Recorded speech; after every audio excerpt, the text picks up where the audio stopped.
좋은 아침입니다. 변화산에서 어떤 일이 있었는지 오늘 본문이 자세히 보여줍니다. 보도록 하겠습니다. 마가복음 9장 4절에서 13절입니다. 이에 엘리야가 모세와 함께 그들에게 나타나 예수와 더불어 말하거늘. 자, 변화산에 올라갔습니다. 하나님 나라의 영광스러운 모습이 베드로, 야고보, 요한 제자들에게 보이게 되었습니다. 그런데 그곳에서 그들이 본 것은 모세와 엘리야가 예수님과 더불어 말씀을 나누는 장면이었습니다. 모세는 율법을 대표하는 인물이고요. 엘리야는 선지자를 대표하는 인물입니다. 이 율법과 선지자, 근데 이 율법과 선지자가 예수와 함께 대화를 나누고 있었는데요. 그 대화의 주제는 사실은 십자가의 죽으심이었습니다. 누가복음에 보면, 병행본문에 보면 십자가에 대해서, 죽음에 대해서 이야기를 나누고 있음을 기록하고 있습니다. 이것은 구약 전체가 예언하고 있는 내용이, 율법과 선지자가 예언하고 있는 내용 전체가 그리스도의 십자가를 통한 구원임을 분명히 보여주고 있습니다. 자, 이런 대화를 나누고 있을 때요. 그런데 베드로는요, 5절.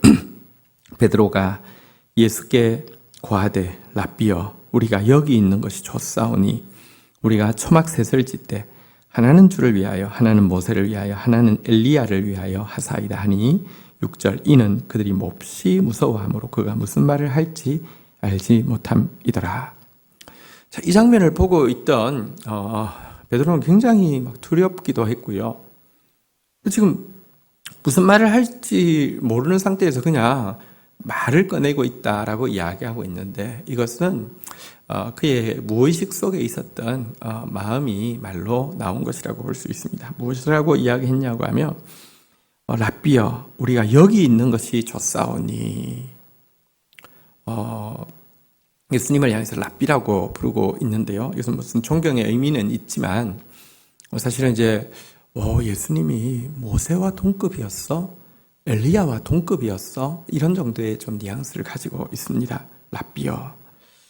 그러면서 여기가 좋습니다 라고 이야기합니다. 이거 천상의 영광이 보이는 여기가 너무 좋습니다. 그러면서 여기에다가 초막셋을 짓겠습니다. 그러면서 모세를 위해서도 하나, 엘리야를 위해서도 하나, 예수님을 위해서도 하나.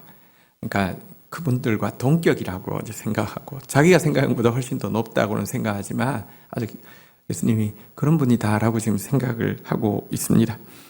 여기에는 그가 아직도 무의식 중이지만 십자가의 길이 아니라 이 천상의 영광에 안주하려는 그의 모습을 보여주고 있습니다.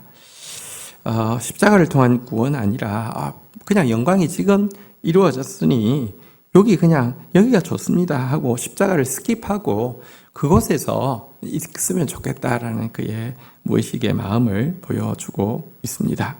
자, 그 말이 마치자 7절 보겠습니다. 마침 구름이 와서 그들을 덮으며 구름 속에서 소리가 나되 이는 내 사랑하는 아들이니 너희는 그의 말을 들으라 하는지라. 8절. 문득 돌아보니 아무도 보이지 아니하고 오직 예수와 자기들 뿐이었더라.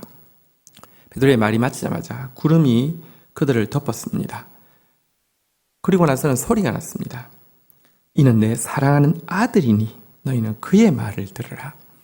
여러분, 모세는 아들이 아니잖아요. 엘리야는 아들이 아니잖아요.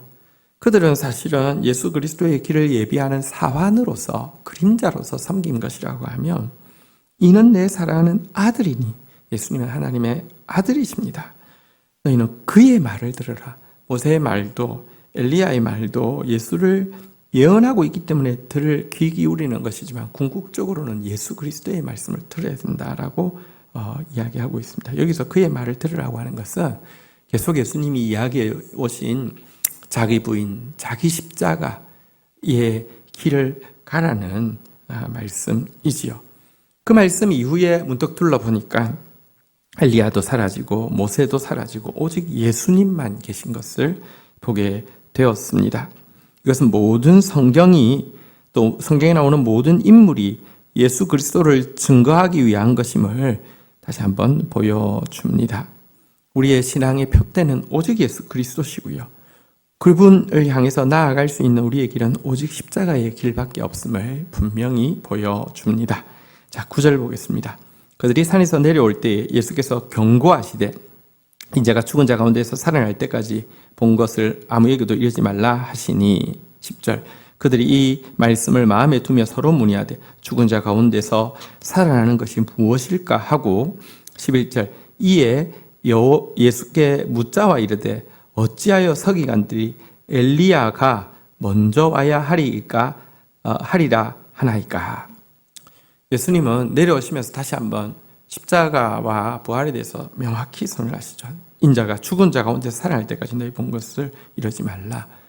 여러분, 다시 살아난다는 것은 죽음을 전제하고 있습니다. 메시아의 죽음에 대해서 다시 한번 명백하게 선언하신 것이죠. 그리고 그때까지는 이 영광에 대해서 누설하지 말라 이렇게 이야기했는데 제자들의 관심은 도대체 죽은 자 가운데서 살아난다는 말이 무슨 말일까? 메시아가 죽는단 말인가? 또 살아난다는 말은 무엇인가? 이러다가 그것에 대해서 직접 묻기에는 너무 영광스러우시니까 직접 묻지 않고 간접적으로 메시아가 왜 죽어야 됩니까? 라는 질문을 하기 위해서 서기관들은 엘리야가 먼저 올 것이라고 말하는데 왜 그렇습니까? 라고 묻고 있습니다. 엘리야는 죽음을 보지 아니한 선지자이지요. 또 엘리야는 가장 능력 있는 선지자이기도 했지요. 그런데 메시아 앞에 그 엘리야가 먼저 와서 모든 사람을 회개케 하고 준비시킨다고 하면 메시아가 굳이 죽임을 당할 필요도 없지 않습니까?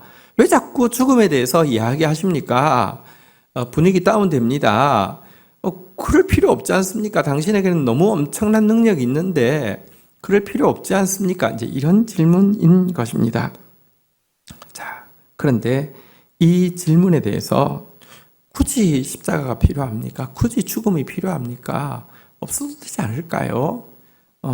엘리야가 온다고 했는데 그 정도 선지자가 오면은 뒤에서는 앞에서 막 험한 일은 다 처리했으니까 뒤에서는 그냥 레드카펫을 밟고 등극하시면 안 됩니까? 뭐 이런 이제 의미를 담고 있죠. 여기에 대해서 예수님이 이렇게 말씀하십니다. 12절 이르되 엘리야가 과연 먼저 와서 모든 것을 회복하거니와 어찌 인자에 대하여 기록하기를 많은 고난을 받고 멸시를 당하리라 하였느냐.